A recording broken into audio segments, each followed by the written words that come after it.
to LOA Today. I'm Walt Thiessen. With me today, the man who is thoughts become things, Neo-Positivity. This is your daily dose of happy. We are so happy you decided to join us today.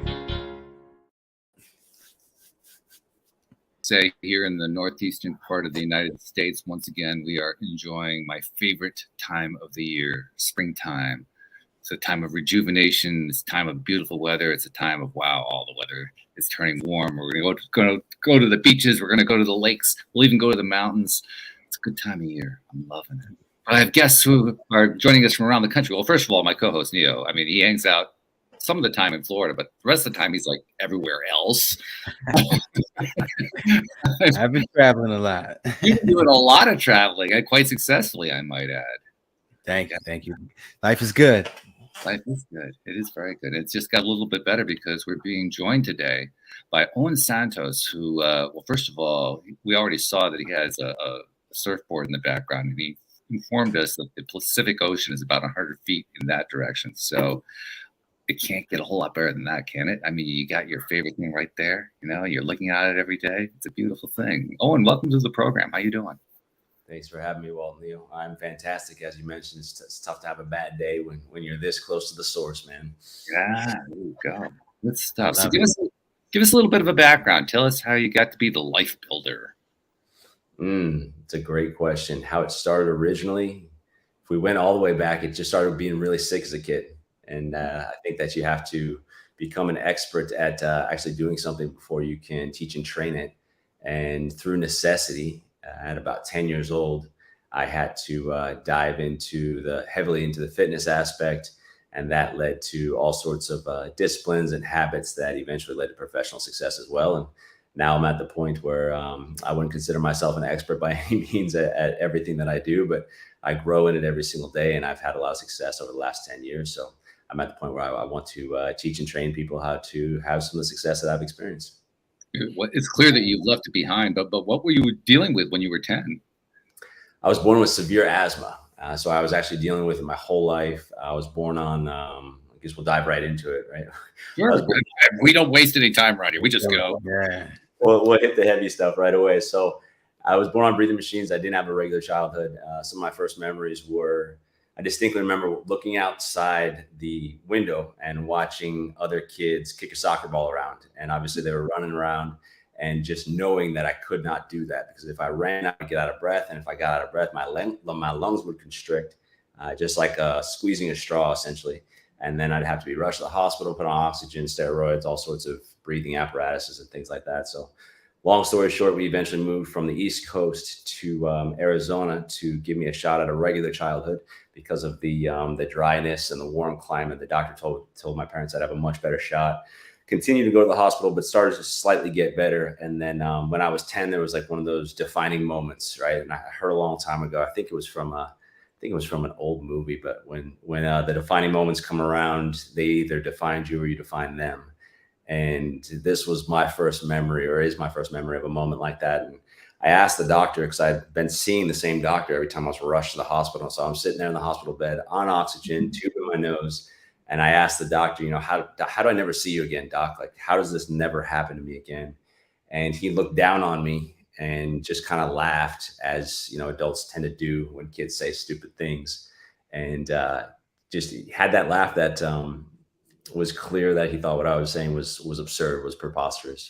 He said, You'll see me every year. The only way to stop seeing me is if you really stop playing sports, and just essentially resign yourself to your fate, is what he was saying. And then I pressured him for a better answer. And he said, the only way you'd never be back here is if you never got sick again. And so at that point, because like a cold or a flu would cause everything that I was going through. So at that point, I got out of the hospital, I gave up sugar. I started eating really healthy. I convinced my parents to get me a weight set, like one of those old school benches for Christmas. And I started working out two or three hours a day, and just ate healthy and picked up every piece of knowledge that I possibly could to strengthen my body, and then eventually my mind to not get sick. And that was what started me on my journey. If you had to pick something, I don't know if you can, you may not be able to, maybe it's just the whole thing holistically, but if you can pick one thing that made the biggest difference, what would it be? it was just revisiting that cause. You know, that became like a noble cause for me. You know, that you see it all the time in movies like the Rocky movies or Achilles in Troy. Everybody has a very, very noble cause, and that's Hollywood's theme typically with their movies is they have a hero, he has a noble cause, and everybody knows what it is. That became my life. You know, I just revisited proving that doctor wrong, and being able to breathe is a pretty freaking noble cause, right? So it resonated with me daily. I visited it daily, and that cause always outweighed anything in my way, any sort of deterrence that might come up to essentially deter my journey towards being able to breathe and towards being healthy and not going back to the hospital was insignificant compared to the cause that I now had, which was to breathe and to be healthy. Really interesting, because ultimately that's mindset. That's really what that is. For sure. And we talk about that a lot, of course, how important mindset is. But as human beings, we always want to think, well, okay, what actually caused you to get better? I mean, yeah, mindset's one thing, but you know, it must have been removing the sugar, or it must have been, you know, you did X, you added something to your diet. It's got to be one of those external things.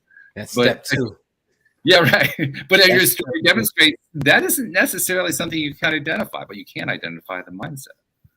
Right. The mindset's kind of the overarching theme, right? And that spurred on the actions that became habits that became what actually ended up building my life. Yeah. That's crazy. My little brother and sister, they're twins. And when my stepmom had them, she was 120 pounds. So she ended up having them at 6 months. So they came 3 months early. For the first 3 months of their lives, we never, you know, me and my sister never saw them until after that. And they had the whole asthma and allergic to everything. And I come from a football family. Like everybody's played football. And my little brother, like you, he was just like, nah, I'm tired of these hospital visits. And he just would like work at it and do everything he could to get out of it.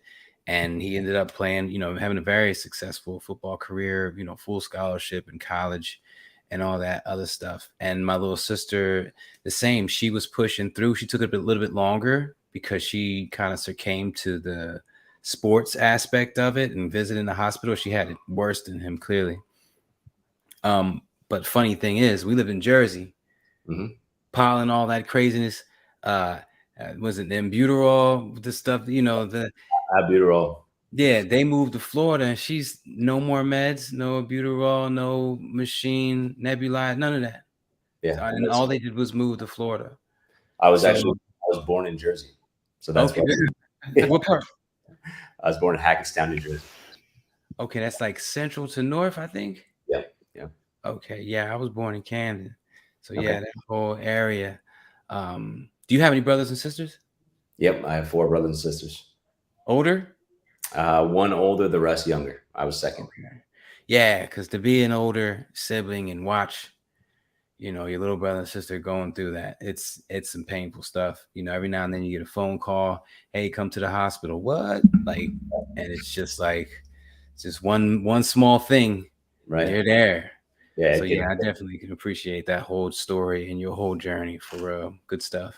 Thank you, man. You can hit it any time. You know, for me, it was just the sickness, any sort of cold or flu or anything like that. So that's how the tie to health was so clear, as far as just staying healthy and dropping the sugar and lifting weights and all that, and just trying to be in the best shape possible. I was also a basketball player. I played college basketball, and similar to, you know, your brother, where it was my whole life. So really, one of the original intentions wasn't even just that originally started out as not just to live a better life, but I just wanted to play basketball. Not just trying to move. That's cool. That's cool. Dope. Yeah. And to have a dream like that and to turn it into reality in the face of being told you'll never get there, that alone is a big story all by itself. I imagine that kind of became the framework or the base, or however you want to phrase it, that enabled you to become an assistant to others, helping people be, like you describe it, a life builder. Yeah, for sure. That definitely happened to me. You know, like I said, every movie has that moment, and every movie also has that bad guy in it. And in my mind's eye, I made that doctor the bad guy. You know what I mean? I needed something. I'm sure he was just trying to help me at the time, but I needed something to keep pushing me and remember that face looking down on me, telling me I couldn't do something, which he was basically telling me I couldn't live a regular life and couldn't breathe like a normal human. That's a pretty heavy driving factor that can get you out of bed pretty early in the morning if you let it. Yeah. You know what? I wanna pounce on something real quick. Pounce on it, because the show's called LOA Today. LOA obviously stands for Law of Attraction, and I know people hear this story and they're like, "Man, that doctor was evil." You know, the doctor shouldn't have said that to you. But you know, how often were you at the doctor hearing his voice versus that voice? Right. You know, you run down the stairs too fast and you're like, whoa, whoa, you know, and you're like, oh man, is this another hospital visit? Because that's how my sister was. She would laugh too hard and it would turn into a thing. And so you got your doctor that you see once a week, once every 2 weeks, but then you got that voice that's constantly reminding you. And that's a whole nother beast to get over. You know, I and you, we use the athletic type drill sergeant. You're never gonna do it. You're not gonna be anything. And we're like, okay, watch this. And we, you know, we use that to kind of get over that voice. How do you coach people who don't have that competitive side to get over that voice? That's not going to see that as a drill sergeant, something good that can be an extra fire under their butt or a kick in the butt. How do you coach somebody like that on that? It's a great question, Neo. And there's that old adage of like, you have to find your why, right? Which I believe, I mean, it's true, of course. I believe it's a little overused, especially in the self-development space. You know, you hear it a lot, but everybody's got something. Everybody's got a cause. Everybody's got a husband. Everybody's got a daughter, a brother, a sister, a friend. Like, you just have to, I believe, ask the right questions to help people identify what their actual noble cause is, and then help them revisit it consistently, get their permission. So if I'm coaching you, Neil, we're going to find out what that is. And then I'm going to ask you your permission to consistently hold you accountable to that. Oftentimes you just need to remind that person of what that is, right? Remind that person of why they started, remind that person of why they wanted what they want. Because especially with, you know, some modern age social media, or 10,000 advertisements we're seeing every single day, sometimes it's hard to remember that stuff. You know, it's hard to keep that in perspective, and it's hard to revisit that regularly. And I think oftentimes as a coach, it's just asking the right questions to identify it, and then asking the permission and doing it tactfully to help and remind that person of that thing. Because I believe genuinely that people have big enough reason to do great things if you help them find it. I'm going to put in hashtag accountability partner, because that's what that is. And that's what we all need. Everybody find somebody, your spouse, your kids, find somebody. So true, man. I always thought growing up as a, you know, wanting to be a badass dude, like many guys grow up, you don't think you need something like that. But the need for a coach, the need for an accountability partner, the need for somebody to help you become better, that cares about that for you, is massive. And that took me a long time to figure out. I did that the wrong way for a lot of years, and figuring it out helped me tremendously. And I've seen it help a lot of people that I work with tremendously as well. And you know what? I'm kind of curious. Who's your first accountability partner? My first accountability partner. That is a great question. Outside of myself, because that's the easier one, right? I would say my first accountability partner was an partner / mentor of mine, and I really didn't find him until I was 29 years old. I did a lot of things the hard way, again, just thinking I could do it myself. Didn't need anybody. You know, I was gonna bang the wall instead of just taking the ladder around it or over it. But yeah, I was gifted with that at a company I started working with in 2017, and that really opened my eyes to how powerful that can be. Everything I was good at, he helped make it better. Nice. I was gonna ask Walt and you, Owen. I tend to be, I'm my greatest accountability partner, but then I'm the worst in the sense that I keep falling back into a state of, I don't really need an accountability partner. I've got alarms that are going off on my phone. I got Post-it notes, dollar bills hanging up on the wall in certain rooms. And I'm like, I don't really need it. But I do. We all do. Is it just me who every now and then is like, I don't need it, I'm going to come up with my own system? Not only is it just you, but it's not just you think that. You know what I mean? I realized actually just about 2 years ago, this struck me because I heard something probably 6 or 7 times in my life. And then I heard it an 8th time, and it was from a different voice, and it clicked. Right. So oftentimes we don't just need to hear the way to do something. We need to hear it from the right voice at the right time. And if it's just our voice consistently over and over, it may never resonate with us. It may never help to actually sculpt our life and allow us to implement it the way that it should if it's just our voice. Well, it's funny, as you were framing that question, I was thinking to myself, well, right now I have 7 accountability partners. They're co-hosts. And then I have a few hundred other accountability partners. They're listeners. Right. You get enough people going like that, and the accountability is coming from everywhere, because you're putting your life out there when you're doing a podcast like this one, and people remind you like, oh yeah, okay, everybody knows about that one. I guess I better do something. That's such a great point, Paul. I recently dove into, more to the coaching space and more to the social media space, and I make 4 posts every single day.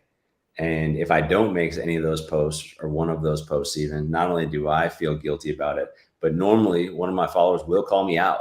Like, hey man, where were your push-ups? Or, hey man, I noticed you didn't wake up at 5 a.m. It's like, oh crap. I've got a lot of accountability partners now.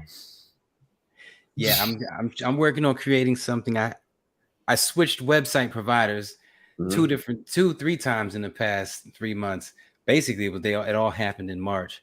And this latest one I'm on, Go High Level, doesn't have a good interacting with audience section. So I kind of lost my platform to do it, but I might start it back up on my Facebook page and just have like a safe place for, like you said, for someone to say, hey, Neo, it's 4:19. You didn't remind me of anything. And I'm like, well, thanks for reminding me. Have you done your mental check-ins? Have you done your affirmations? And that's it, man. I just want somebody once a day to ask me, have your thoughts been serving you? And if I don't get to you that day, and you don't get to me that day, that's just what it's meant to be. But then we start back over tomorrow. At some point, hit me up. And if you don't hit me up, I'll hit you up. And that's my whole thing. Once is good enough. You don't gotta blow my phone up 6 times a day. Although I would appreciate it if you did, because I'm the type of person that's like every thought is either taking food off my dinner table or putting food on my dinner table. So the more you remind me to stay on point, the better it is. So yeah, I'm thinking about putting that together. I don't know how I would structure it, but I'm gonna do that. I love that. More accountability. Structure, though, really, it's having structure is great. Don't get me wrong; it's a very effective tool. But if you have a circle, perhaps an inner circle or a strong social circle, and that social circle is interacting with you, you don't have to plan it. You don't have to ask. It's going to just come. Yeah, that's what I got to do. Just post on Facebook. Look, let's do this. # accountability partners. There you go. And Neo, tag me in, brother. Tag me in. Are we Facebook friends? We're about to be. Let's go. There it is. I was about to say we about to lock this down. Give it about an hour. It'll be done. There we go. Something else I wanted to ask you about, Owen. Okay, so you gave us the background and told us how you got to where you are and became the life builder. I like the title. But tell us about what you do with your clients, with the people that you mentor, with the people that you help out. What's your approach when you think about, how do I help somebody accomplish their goals using my background? I try to start with what I have the most experience in, as you mentioned, my background, which is the fitness aspect, right? And I think that I firmly believe that anybody whose body isn't optimized, it's going to be challenging to optimize their life. It's going to be challenging to optimize their mind. So that's the easy place to start. Also, transparently, it's the easy place to show off, right? I have a pretty high level of fitness, and it's easy for me to put that out there and say, hey, I can help you get this. So we start there, and then for me, again, it's identifying exactly what they're after, what their noble cause is. And for a long time, when I first started coaching people, because I've been in the solar sales space for a long time as well, and I started coaching long before I launched the business, right? As a regional manager, as a vice president of different various solar companies, I would have a litany of people that I coached at different things, and it was either teaching them how to sell solar at a high level, or teaching them how to, even just show up on time. So the professional skill set, the professional coaching came along with that career. And the physical side started, as I mentioned, when I was very, very young. So we usually start with the physical side, and then just based off whatever they're after is what I'm going to help them go get. I don't have a set goal in mind for my people other than to get what they're actually after. So few people, in my opinion, in life right now know exactly what they're after, have a perfectly clear picture of it, and visit it regularly. And I believe that's why we don't get it. I think it was Milet that I first heard say, you know, if we have vague ideas, we're going to get vague results. So I help crystallize what that idea is, and then we build a clear path on how to go get that. Okay, now that gives me a perfect lead in, because this ties into a theme that we've been addressing all week. And this is not a planned theme. This is not something that I figured on Monday. Okay, this is the theme we're going to do for this week. No, it didn't work out like that. This is just the way it played out. Law of attraction, your law of attraction. But it's the theme of big dreams or big goal setting versus incremental, tiny steps. And I'm kind of curious to know what's your take on that. I mean, I've heard different answers on it. I like all the answers I've heard, but I have a feeling you're going to have a unique take on it. So when you think about those big dreams, like you said, it's important to have that big dream. Where does incrementalism come into it, if at all? That idea of showing me your habits and I'll show you your future is something I firmly believe in. And the idea of focusing on the process over just or focus on the process versus just the destination, the journey versus just the destination. I believe in that as well. But I do believe you have to know where you're going, right? If you just start climbing Mount Everest with no intention to summit it, you're probably not going to summit it. But just because you know that the summit is your intention and your ultimate goal doesn't mean you can't focus on each step by step, right? So for me, the steps of the habits, we clarify that noble cause, that ultimate vision of what the client wants, what each human being wants. And then it's an embrace, just in a factor of how deeply you can embrace the process along the way, right? And that habits that it actually takes to get there, and how much you can enjoy the habits that it takes to get there. My favorite basketball player was Kobe, and RIP. And I started watching him. We were similar ages. I was a couple years behind him, and I started watching him. And at first, he was all about the results. And you see that for his whole career. And then as his career started to wind down, you could see his shift to be able to focus simply on the process and take pleasure and joy from the process. And to me, that's those habits that it takes, and the actual brilliance of it and the enjoyment of it, and the real essence of it for me comes in the enjoyment of the process. And then once you actually reach that goal, I've seen so many people hit what they want and look back and say, I actually enjoyed the process more than I enjoyed the goal, right? Like if you wanted the car, or you wanted the house, or you wanted the certain number in your bank account, it's typically the process and the journey that people look back on, even once they hit the goal. It's not the summit moment, it's the climb. You're singing Neo's song right now. I don't know if you realize that, but this is the Neo song, right? All about the habit and the process of the habits. You just laid out his whole program. I told him we're friends. Nice. Miley Cyrus, Mountain, I think it's called The Climb. You heard that song? I have not, but I'm going to listen to it now.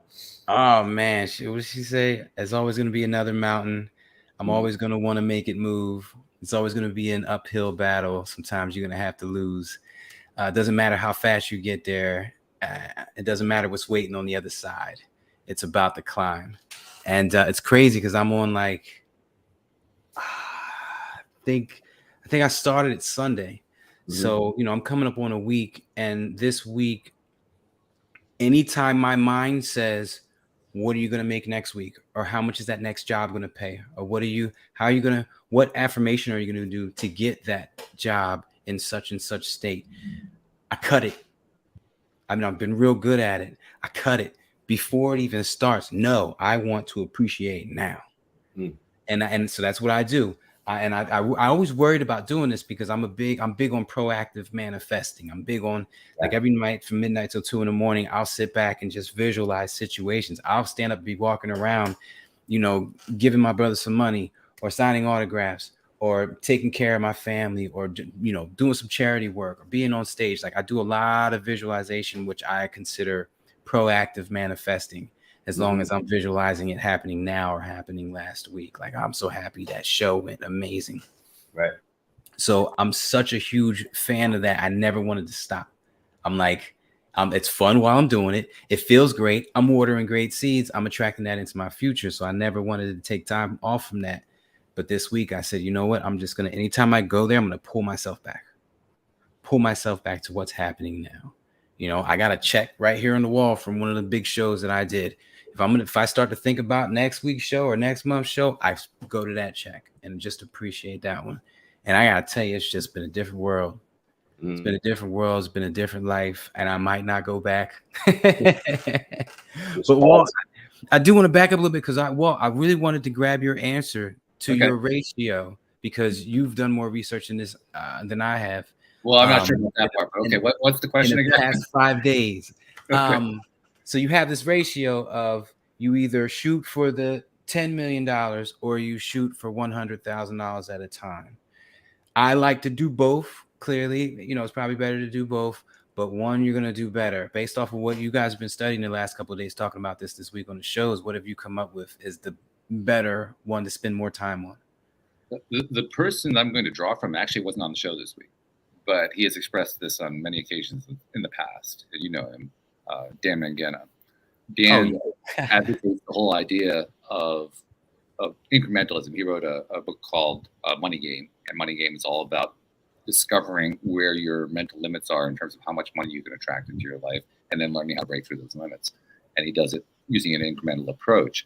To me, the biggest part of what Dan presents is the idea that we all have this built-in limit that is based on our experiences and our beliefs and so forth, but we aren't really clear what it is. We don't really know in advance. So that's why he advocates the method that he uses for playing that money game. First of all, to find where it is. And that becomes the basis for the incremental approach. Because once you know where that limit is, now you know what you're trying to get past. Now you know what you're trying to break through. And as you approach that limit, you realize you're hitting up against it.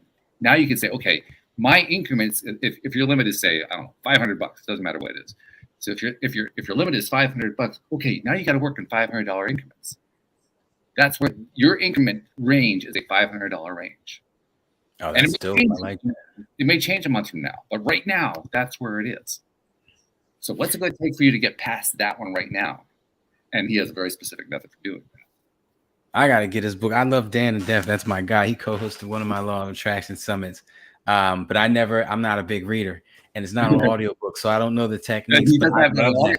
Yeah. Oh, no, actually, I think he does have that in an audiobook now. If he does, I'm getting on it because I think it was February. I was really trying to get through some money blocks, from childhood, growing up in the hood. It was very scarce. It was a super scarcity mindset. And my dad still operates in that mindset. So when I bring some ideas to him, he's still reinforcing it in my head. Being my hero, he raised me my whole life. He has a really tight, firm grip on what's going on as far as my thought foundations. And so I was trying to get over these money blocks, and I asked myself, what's my limit? And so I would say a number like, I have this, or I can spend this. And if it felt good, I'd bump up. If it felt good, I'd go up another $100. And I kept doing that until I got to a point where when I said it, the ego stepped up and did what it did and punched me in my stomach and said, nope, that's not happening. And I said, that's the limit. Right. That's right where I'm at. And so I've been trying to push through or raise the roof of that, because I read this book that talked about this gap of money, the money you'll never have less than in your mind, and the money block that you haven't really been over. And you kind of stay in that gap. And that tends to be the amount of money we make. We don't go below it and we don't go above it. And moving that gap up in increments is kind of the whole gist of that. So I'm going to have to get with Dan. Hashtag Dan Mangena. Yeah. I'm going to put this here. This is something that it didn't really come up during conversation this week. I don't think. Maybe it might have on Tuesday. Not sure. But it to me is a big part of the conversation, because the way I framed it was, well, is it incrementalism or is it a big goal? Which is really kind of an artificial constraint. Quite honestly, it really is. What actually tends to happen is much more vibrant than that, much more random, perhaps is another word, a little bit chaotic. And to give you an example of it, I like when I went through Dan has a very specific process in his book, Money Game. And I went through his process. And for the first few rounds, it was pretty predictable the way that he laid it out. And then I reached a limit and I broke through a limit. And then from that point on, the whole incremental thing kind of fell apart. In that, maybe, and I'm just going to pick these numbers out of the air. Maybe one limit was $250, the next limit was $500, the next limit was $1,000, and then the next limit was $33,000. And I slipped down to $600, and then I jumped up to 5,000. Situation. So yeah, the situations shift, and you have to kind of be okay with, it doesn't have to follow a one by one perfect one step after another plan. It can be 2 steps forward and a step back. It's not a big deal. That's life, baby. Nothing in life follows that damn path, straight line. I had one of those recently. I mean, Neil, I went through a divorce recently. I was divorced in February after a 23-year marriage, and it was a complete surprise to me. And among other things, it affected every area of my life, including my income, because my income was tied in with my ex. And I was still trying to figure out, okay, what's my new income stream, because she was taking that with her. And then a month after we got divorced, she told me she was shutting down that other income stream. Long story short, I ended up buying it from her. I just landed out, and I was not planning this at all. I was not trying to attract it. It was not on a vision board. It was not on my radar in any way. And suddenly I had a new income stream fall on my lap. Now, how do I price that income stream? Oh, God, just 6 figures. I don't know. It's going to be an annual thing, so I can't just put a single number to it. But where was I before that? I was probably around a $1,000 to $2,000 limit.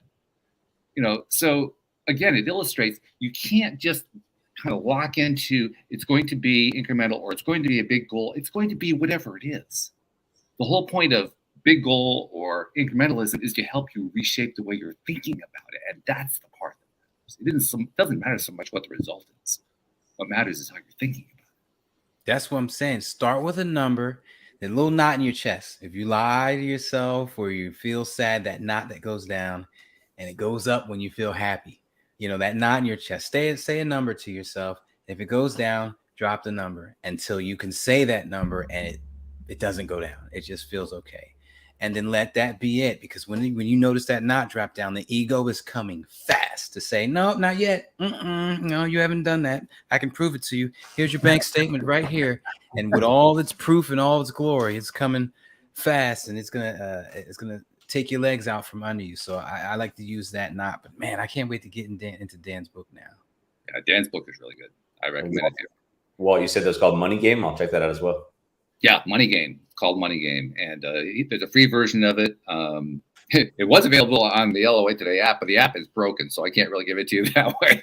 But he does have a free version of it in many places, and I'm pretty sure you can get it on Amazon. There is an Audible version of it. Oh, and you got anything for Money Blocks? Read Money Game. I think it's a huge piece, man. Especially when you start talking about building lives, right? You can build the body, you can build up the mind, you can build up even the skill set. But I learned a long time ago that it was the first time that I was trying to make $300,000 in a year. I was 26 years old, and I told my leader at the time, this is what I want to make. And he said, well, if you want to make that money, because I'd never broken that, he said, you have to understand that you might have been doing $300,000 worth of work last year, but you didn't have $300,000 worth of skills. So I believe in everything Walt's talking about. I believe in everything you guys are talking about as far as the actual mental blocks of it. You also have to have $300,000 worth of skills and do $300,000 worth of work. And it tie all three of those components together. You might not even get it that first year, but if you have that resiliency and that addiction to the process and the correct habits, then I do believe you can get there. And that's how, because I've had them. I grew up in a lower middle class family as well. And it was actually after that year, after I hit that mark, I was pacified for a year, and the next year it didn't change that much. It went up a little bit, but then I floated around that area for a while until I realized I was blocked and had to dive into how to get past that, as well as, again, acquiring more skills and doing more work, not necessarily working more, but getting more done. Having a higher level output than I had at the $300,000 level was the only way I was able to progress to the next level. Like, I'm writing that down. Working more versus getting work done.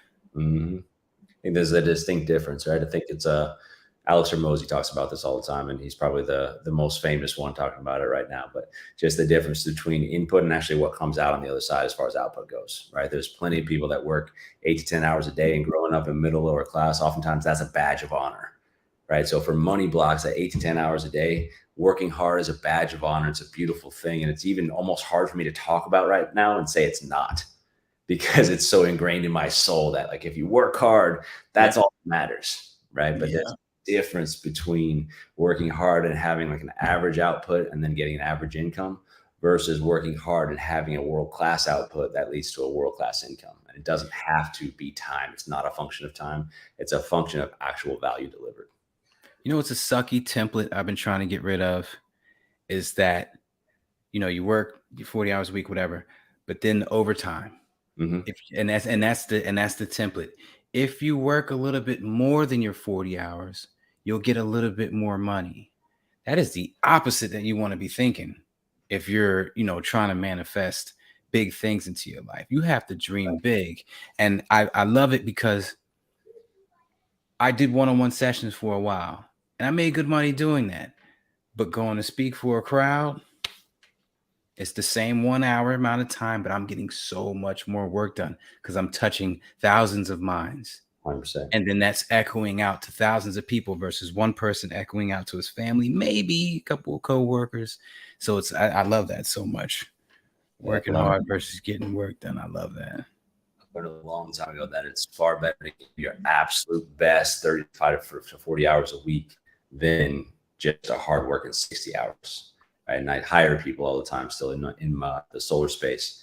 And I tell everybody, we're not going to ask you to work 60 hours a week, but we will ask you for your best 35. And I believe we can get more out of you in your best 35 than we'll ever get in 60 hours every week. 100%. It's funny how we have, as a culture, we have built up this idea that our wealth has to be tied to hours. I think you illustrated very nicely when you described that mindset. You know, you got to work that 8 to 10 hour day and so forth. Because that was certainly the way I was brought up. For sure.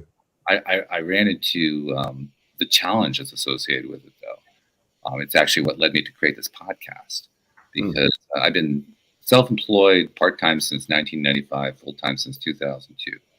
And when the 2008 financial crisis came along, my business got wiped out completely in one stroke. It had nothing to do with mortgages or real estate, but my business had to do with providing web services to very small local nonprofit organizations. And no one gives money to a nonprofit during a financial crisis, so all my clients disappeared, which was terrifying. Let me tell you, because your income just disappeared off the face of the earth. And then I spent the next 4 years trying to figure out, well, what do I do here? And I kept doing what I'd been taught to do. I kept working hard at long hours, 40, 50, 60, 70, 80-hour weeks. And I was actually losing ground. I was going deeper into debt. It was getting worse and worse. And I said, there's something wrong with this formula. I don't know what it is. So I had seen the movie The Secret. I didn't totally grasp it because a lot of it contained that woo-woo stuff that I thought was a bunch of nonsense. But I figured at this point, I got nothing to lose. I got to learn more about this, but I don't understand it. So I started a podcast. I could bring experts on to teach me about it. And that's how it worked. Now, what I did learn along the way, and what I've since learned while doing this podcast for the last 10 plus years, is that it isn't so much whether you're putting the long hours in. It's whether you're putting whatever hours. It doesn't matter really so much what the number of hours is. It's you're putting in the hours, but you're doing it with a mindset that is consistent and congruent with where you're trying to get to. Because if you it's easy. This is what I was doing. It's easy to put in those. Well, easy is perhaps not word. It is possible to put in those kinds of hours and do it with the wrong mindset, and you just run yourself into the ground. That's right. It's more than possible. That's 90% of the time of 90% of the population is doing that. Right? Yeah. And where I'm at right now, I've actually learned how to manifest this new income stream where I'm working literally 5 to 10 hours a week on it. I mean, the ratio just doesn't fit the way I was originally taught. But now that I understand, it really doesn't have a lot to do with the number of hours. It has to do with taking the action steps in congruence with the mindset. That message has really come home to me in a way that 10 years ago I couldn't even conceive of. All right, time out, because now I see a huge problem that all three of us have that we might be able to brainstorm and find a way to fix. All right. Because Walt just gave an example, and Owen said it earlier, and I said it earlier, that we are blowing out our old mindsets. We're proving it now in our current lives that those aren't the way to be. Yet they're so deeply embedded that they're part of our thought foundations. You know, we like, I would love to just get rid of that Get rid of all those, oh, you have to work an extra couple hours a week to get a little bit of extra money. And because there's so many hours in a week, you'll never be able to get a lot of money. That's what that equates to at the end of the day. So how do we shake these old narratives? How do we get them officially out of our system to where it's just not a part of us anymore? Because it's possible. People have done it. Every rags to riches story, I believe, because of the law of attraction. There you go. That being, I don't know what that was, but that was divine intervention. I believe I'll tell you something that'll tie it beautifully. That came, that is a text message that just arrived from an employee of mine from last year who wants to come back to work in order to help build this business that came out of nowhere and landed in my lap. Nice. Right when I said every rags to riches story. Walt, you're about to be rich. That's a sign right there. But no, I believe, that person in that rags to riches story had to have that transition in their mindset to where they're not thinking with what I would call, broke back thought foundations. So how do we wipe those things out, or maybe even not for good, because it might not even be possible, but work at reducing the frequency of that egoic voice? I can tell you my answer, but I don't think I have the final answer. I'll tell you what has worked for me. This is where the incrementalism comes in. You go at it one little piece at a time.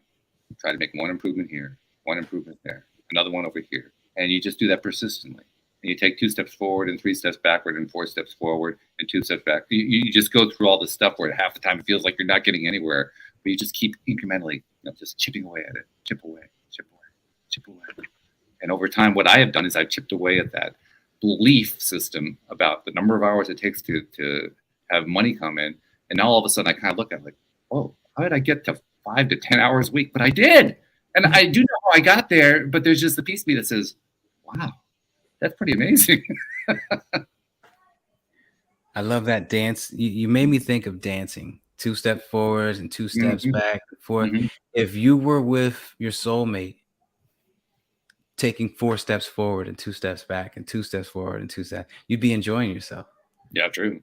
But you're in life taking those steps and you're like, oh, what the hell? Why can't I get to that next level? It's just like another, stay present and appreciate what's happening. Well, that's just it. Sometimes I do succeed in enjoying it. See, that's part of the key right there, right? You just identified it. If you're feeling good about what you're doing, it's easy to keep taking those steps, even if there's 2 steps back at a time. Who cares? It's part of the dance.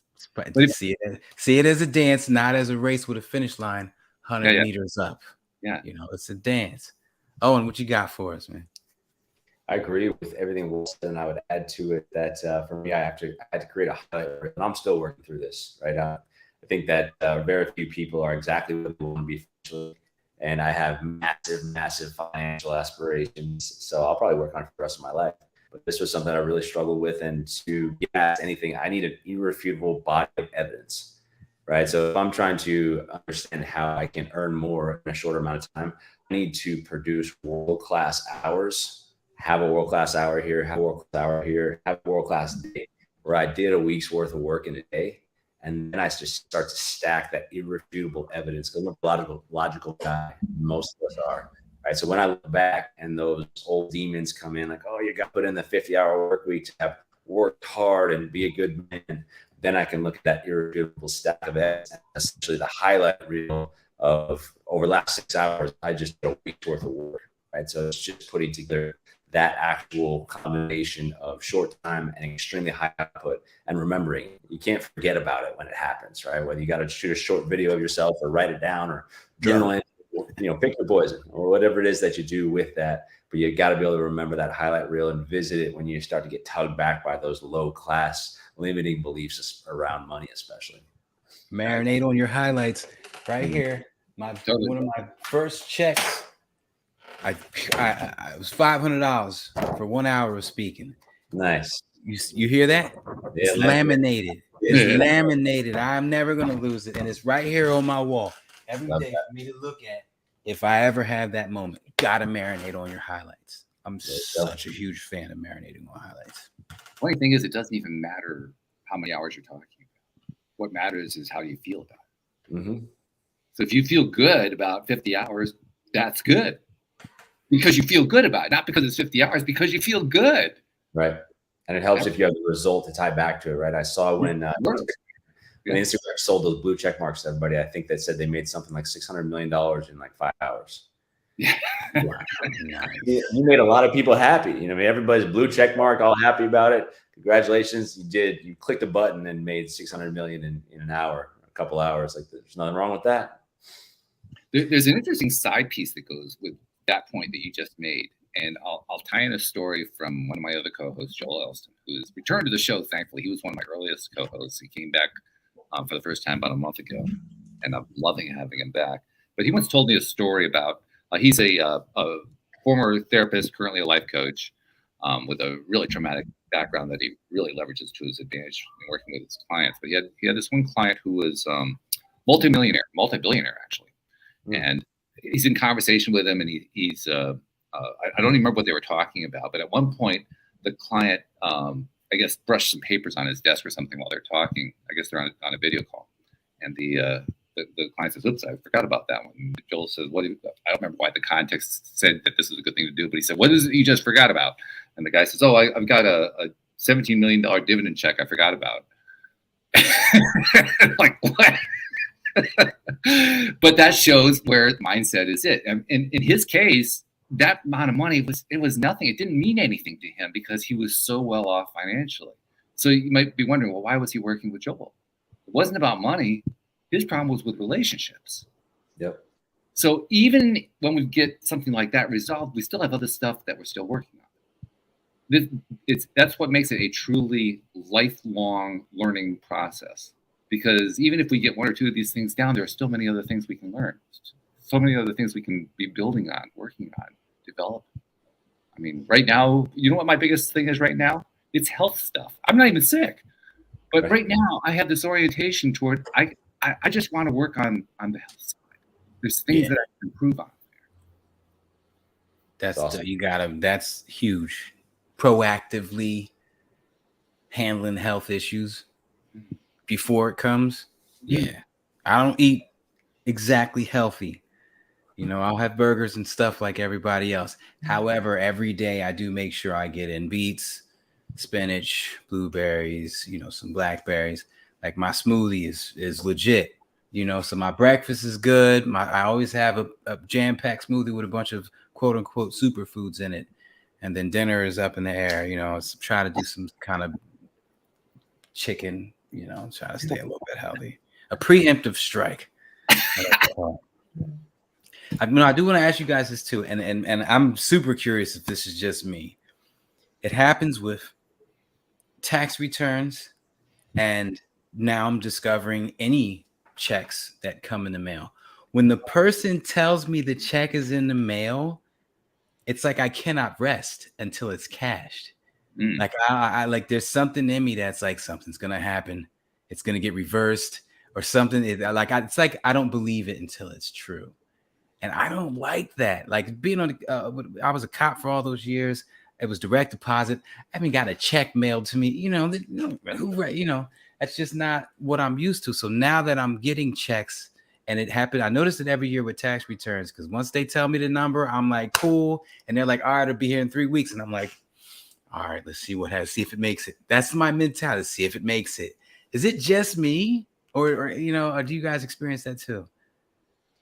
I'll throw you the opposite, Neo. When I know the check is in the mail, or even if the check is there, I discount it at that point. I found myself, and this was really when I was struggling to get past that middle lower class mindset. I found myself almost not depositing it because something subconsciously in me didn't want to see more money in my account. Like once I knew it was good and I had it, I didn't actually give myself access to it because somewhere subconsciously I was resistant to seeing the numbers in my account grow up. Wow. Isn't that weird? It's wild, right? I never even thought about that. It does make sense though. That's that bracket. Well, you feel any of this? I think the answer to your question is yes. And the reason the answer to your question is yes, and that it's yes if you ask it of, say, 95% of the population. Okay. The reason I know it's yes is because of where their bank accounts are at. Right. And that included mine. And still includes mine in some ways. Mm-hmm. The answer is, how do I know whether or not I have a mindset issue like that? Well, how much money do I have? if I've got all the money I need, I don't have the mindset issue. If I feel like that I'm short on where I want to be, guess what? I got a mindset issue going on. It's just, one leads to the other. Yeah, because it's crazy. I've never had a bounce check. I've never had a check get lost or returned or whatever. And it's still like, as soon as I find out it's coming, it's like, all right, I'm not counting it until it's here. And I'm like, I'm checking my mailbox every day. I don't never check the mailbox. If my kids don't check it, that thing will get full. Now I'm checking it every day, waiting for these damn checks. And then they don't show up because I'm manifesting a delay in the process. And I didn't know if it was, I never ever asked anybody if it was just me or not. But I'm glad to hear that everybody's, with those money blocks has got that worry going on too. I can tell you something else, and that is it changes over time. Like, for instance, I'm waiting for that question 10 years ago when I was in the depths of despair, deep in debt, businesses crashed, couldn't recover, all that kind of stuff. I probably would have given a very similar answer to the one that you gave. Today, well, partly because of the business that I run, we're getting checks all the time. It's an old style way of collecting because of the customer base that we have. So I now expect the checks to come in. Nice. And when they come in, that one, I knew that was coming. It had to be. It was going to be there, and there it is. The thing that I'm working on right now with it is doing more to appreciate it. So, for instance, I have somebody who does our estimating for it. So she's the one who basically is, in a sense, selling it. She's not really a salesperson, but in a sense she is. And she gets the order in, and then we get a prepayment and so forth. And I get that prepayment check, and then I send her a note saying, "Yeah, way to land that, Rita." That's awesome. Yeah. That's my way to take that next step. It's always about what's the next step. What's the next thing you can do to get yourself a little bit closer to that ideal place you want to be. And you're using collective energy. You're getting somebody else's thoughts and emotions, which means energy involved in the situation. So that's dope. Maximizing. Yeah. I love that. Collective energy is a beast. And it's always looking for it too. I think that's part of the persistence. I mean, Owen, when you were starting off, you're 10 years old, you're dealing with this massive asthma problem. You were always looking for what's the next thing I can do. So you chose to eliminate sugar. You chose to change your daily routine. You chose a number of steps that you took. And you didn't know which one was going to work or if any of them were going to work. But you just kept trying. What's the next one I can find? Where's the next step I can take? What's the next thing I can go? Right? Yeah, it's that beautiful balance of being really excited about where you're at, but not content enough to rest on your haunches forever, but still being able to enjoy the present, enjoy the moment while still looking for that next step of evolution. Yeah. I was going to say, I saw a reel earlier popped up on my Instagram, and a guy, he was comparing 3 like billionaires or whatever. And he was like, notice how often they change. And he broke it down. He said, there's some people that change every 5 or 10 years. You notice them in their same patterns. There's some people that change once a year and they do cool. But once they get that success, they fall back into their same patterns. But when you look at the really successful people, they're looking for and they change every couple months. They're flipping something completely. And I'm like, yeah, it's me. I'm always, optimizing. I'm looking for a better way to do this. And if I got to not sacrifice, but change everything, then I'm a huge fan of saying this. If you made $100,000 this year, if you want to make 101 next year, something has to change. For sure. If you want to make 200,000 next year, everything might have to change. So I'm a fan of it. I'm a huge fan of that. And that speaks to exactly what you said. You have to be, when you have the passion for something, you're not going to quit. You're going to look for ways to make it work. And look for ways to make it work is exactly that. Change. The only thing constant is change. So everybody's stagnancy, sitting in your comfort zone at home every day, like I was doing for years. Like, I'm retired. I ain't got to go nowhere and do that. Let me relax. Stagnant, like just stagnant. Start changing stuff up, going places, doing things. Now I'm exploding. First big change, moved to Florida. That changed everything. And then I just been an open book to the opportunities the universe has presented to me to get out of my comfort zone and go to these shows and meet these people and blow their heads off and speak at all these crazy places. So yeah, change. Well, we were meant to evolve, right? And if we put ourselves in the situation to do so, like, our biological program is going to take over. We're going to evolve. We're going to grow. But like you said, when you're sitting at home, we don't have the opportunity to let our bodies and our minds do the work that they were made to do.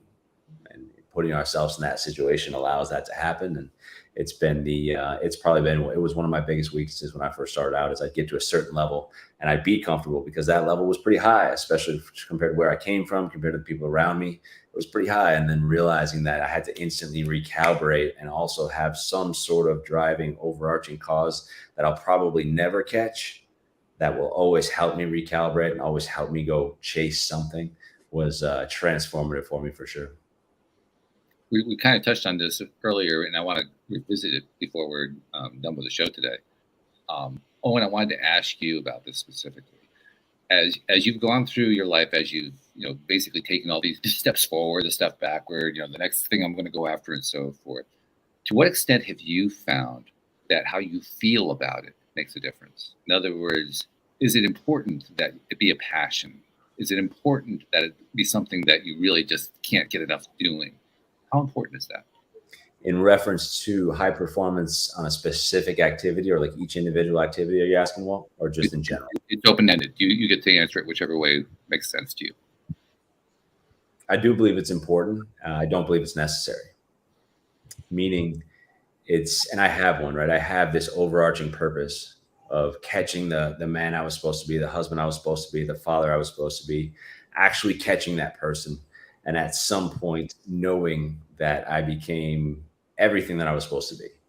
And I'm incredibly passionate about that. So no matter what level I hit on the way up, I'll always have that massive reason that's driving me forward and pushing me forward. So I do believe the passion is important, but that's who I am. And oftentimes who I am can trump my feelings. So focusing on, it's great when you feel good about things. I love chasing passions, but sometimes we have to do things we're not passionate about. Like, I'm not passionate about waking up at 5 a.m. every single day. I don't know if anybody is, right? But I'm passionate about catching that person. So the passion is important for the long-term vision, I believe. And that's the driving reason. That passion provides that driving reason to do all those little things. But having passion about eating, healthy, waking up early, doing the mindset training, doing the meditation, going to the gym every single day. I've been lifting weights for 25 years. Like, I can't say I'm passionate about lifting weights every single day, but I am passionate about catching that person that I'm supposed to be. So if my feelings don't necessarily align to get me to the gym that day, that doesn't matter to me, because my feelings allow me to be so passionate about that overarching cause, which is what's always going to drive me forward. How about you, Neil? What's your take on that same question? I love what he said. I want to adapt that. Yeah. Right? Because my biggest thing is getting up and movement, throughout the day, as opposed to just sitting at this desk and handling emails. I'm 42 years old.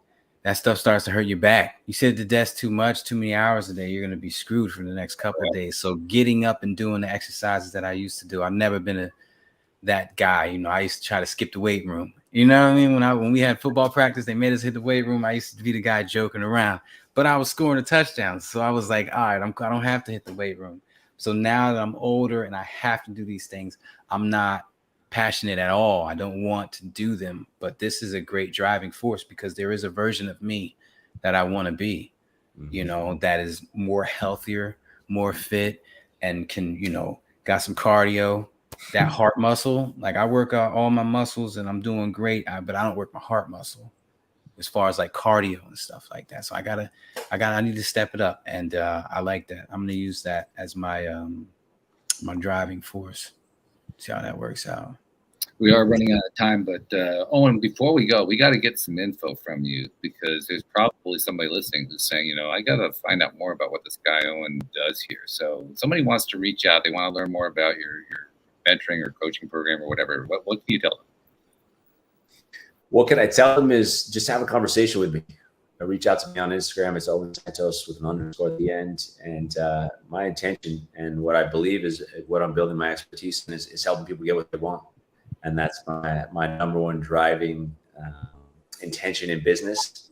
And I have that very, very clearly in line or in my mind, essentially, for myself as well. And so it's something that I'm striving towards daily for myself and coming closer and closer to it every single day. And the more people I can bring along with me to help actually build their lives towards exactly what they want it to be, the more rewarding it is for me personally. So a lot of the coaching business, guys, is it's not popular to say, but it's selfish, not in the sense that I want to just make money off it, but because it's the way that I felt better than doing anything else in my life. It's actually helping and seeing people. And I've worked with a lot of people over the last 5-10 years. I've tangibly helped them build up, and they have to do the work. I just show them how and encourage them along the way. But to get there together, you know, to look left and to look right, and know that I've got people on both sides that I've helped build their life, help mine as well, has been the most fulfilling thing that I've ever done in my professional life. And it's something that I believe I've got the fuel and the drive to do for a very long time to come. So if you have any questions, reach out. I'd love to help you get what you want. That's what I'm all about. And how do they find you on Instagram? What's the handle? Owen Santos with an underscore at the end. All right, there we go. And we'll put that into the show notes too, so that it makes it easier for people to find it. But Owen, thank you so much for joining us, for sharing your story. And as Neil knows, I always like to wrap up with one important thing, because you are a giver. That's how you end up on this show. Givers do a lot of giving. I mean, you put out content, you appear on podcasts, you're just doing all this stuff, and a lot of it gets consumed by people you've never met, you'll never see. And that's a good thing. That's part of what you're doing. But you also deserve some recognition for that. So on behalf of those people you've never met and that you've never seen, thank you for what you've been putting out there, what you're doing, because you are making a difference in this life.